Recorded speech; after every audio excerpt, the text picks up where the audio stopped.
Oi, tudo bem? Aqui é o Juca, do Alma Preta, e vamos conversar agora com o Dr. Eliseu Soares Lopes, o ouvidor das Polícias do Estado de São Paulo. Ele é advogado e vai falar com a gente sobre a constituição atual, do novo grupo dos conselheiros da Ouvidoria de São Paulo.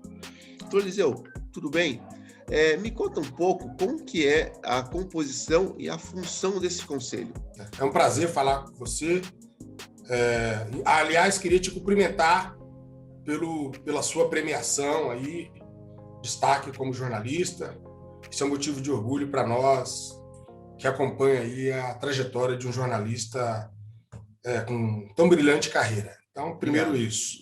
Considerar o seguinte, Juca, o Conselho da Ouvidoria é parte integrante da Lei de Constituição da Ouvidoria, tá? Desde quando a ouvidoria foi constituída, então você tem um conselho de pessoas que têm, de certa forma, condições de contribuir sobre a temática do sistema de segurança pública, notadamente aqui em São Paulo, né, a Polícia Militar, a Polícia Civil e a Polícia Técnico-Científica. Então, a ouvidoria são pessoas que, de certa forma, ao longo da sua trajetória, né, têm condições de contribuir, né, com propostas de políticas públicas e também aconselhar o ouvidor, ao mesmo tempo que aconselha também, mas também, digamos assim, são atores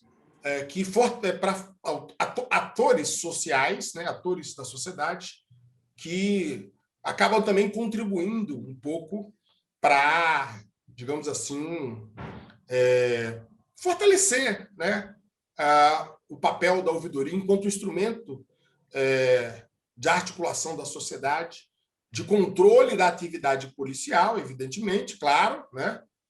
Mas também para uma entidade que procura mediar relações entre a sociedade e a polícia e também propor mudanças, fazer propostas, né? Criar propostas para melhorar a ação da polícia, enfim.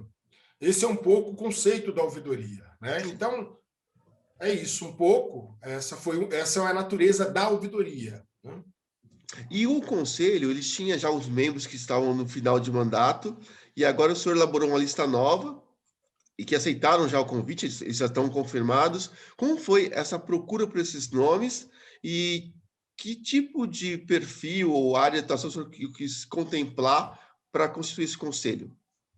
Na verdade, nós queríamos primeiro que ele fosse um pouco nomes que, de certa forma, ao longo da sua trajetória, contribuíram com propostas e posições relacionadas às questões da segurança pública, da sociedade como um todo e, naturalmente, dos direitos humanos, da temática de direitos humanos. São pessoas que são, ao longo das suas trajetórias, são afetas às questões de direitos humanos. Então, foi um pouco esse perfil. E, ao mesmo tempo, que pudesse contribuir para nós, para, digamos assim, fortalecer um pouco o papel da ouvidoria enquanto um instrumento de controle da sociedade civil, mas também que, ao mesmo tempo, pudesse servir como ponte, servir como, digamos assim, mediadora em relação às tensões que, evidentemente, tem no nosso sistema, enfim, na nossa sociedade, frente à atividade policial, sem que isso signifique, de maneira alguma, discriminar um ou outro tipo de setor, né? Então, você tem nomes aqui como, por exemplo, o ex-ministro Aldo Rebelo, que foi ministro da Defesa, mas também Ciência e Tecnologia, mas que também é um autor, se destacou como uma pessoa do campo social. Você tem o ex-advogado, que tem uma trajetória na Pontifícia Universidade Católica, inclusive é um dos especialistas, também afeta essa área dos direitos humanos, que é o José Eduardo Martins Cardoso, né? Você tem nome como o professor José Vicente, que é reitor e fundador da Faculdade Zumbi dos Palmares, né? que tem, inclusive, uma luta muito interessante sobre essa questão da temática étnico-racial. Você tem nome como Dr. Edio, advogado também, que atuou que foi secretário de... Enfim, outros nomes. Poderia também citar aqui, para talvez, a empresária Luísa Trajano, né, que foi uma das precursoras de tratar de ter na sua política de relações humanas, na sua empresa, procurar fazer política de ação afirmativa para contratar dirigentes, gerentes, enfim, nas lojas, na sua empresa, né, que é a Magazine Luiza. Sim. O conselho também, eu vi aqui a formação, ele tem 4 pessoas negras, que dá mais ou menos o mesmo percentual de pessoas negras no estado de São Paulo. Isso foi proposital, fazer com que a representatividade do conselho de pessoas negras fosse igual à do estado de São Paulo como população, porque meio que bateu, né? Exatamente, nós inovamos um pouco nesse sentido em relação aos outros conselhos, né? Nós vimos que era preciso um pouco, digamos assim, dar um pouco também de equilíbrio do ponto de vista étnico-racial, né? Principalmente porque a temática étnico-racial é uma das questões, como você falou, que aflige muito a sociedade e é sempre conflituosa no sistema de segurança pública. Não só em São Paulo, Juca, no Brasil e no mundo, né? Nós temos percebido um pouco isso.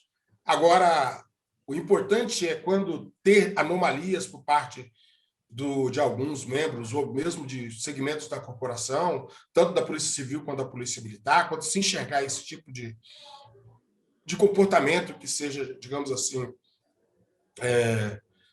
preconceituoso, enfim, é preciso que as instituições tenham mecanismos para coibir e, sobretudo, o seguinte, responsabilizar para quem, de fato, cometer algum tipo de